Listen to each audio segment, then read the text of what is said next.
ఈరోజు ఆఫీస్లో పాట్లక్ పెట్టారు. ఒక్కొక్కళ్ళు ఒక్కొక్క ఐటెం తీసుకొచ్చారు. పాట్లక్ అంటే తెలుసు కదా, ఒక్కొక్కళ్ళు ఒక్కొక్క ఐటెం తీసుకొస్తారనమాట. అండ్ నేనైతే రైతా తీసుకెళ్ళాను. బాగా కుదిరింది. అంటే పెద్ద కష్టం అని నేను చెప్పను, కానీ నాకు అసలు రాదు వంట చేయడం. సో నాకు వచ్చిన దాంట్లో ఏదో అలా చేశాను అనమాట. And tomato pickle, paneer curry, రవ్వ పులిహోర చాలా ట్రెడిషనల్ ఐటమ్. ఇంకా చికెన్ కర్రీ, ప్రాన్స్ కర్రీ. ఇది ఒక నాకు దీన్ని ఏం మర్చిపోయాను, గుర్తులేదు. చూసారా ఎన్ని ఐటమ్స్ ఉన్నాయో? చాలా అంటే చాలా బాగా జరిగింది. అండ్ ప్రతి ఒక్క ఐటమ్ అయితే చాలా టేస్టీగా వచ్చిందనమాట.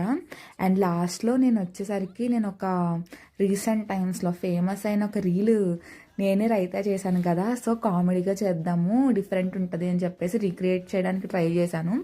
మీలో ఎవరైనా చూస్తున్న వాళ్ళు ఈ రీల్ ఏంటని గెస్ట్ చేస్తే కనుక కమెంట్ చేయండి, చూద్దాము. అండ్ నన్ను అయితే ఈ రీల్ చేయనివ్వలేదు, చాలా డిస్ట్రాక్ట్ చేశారు.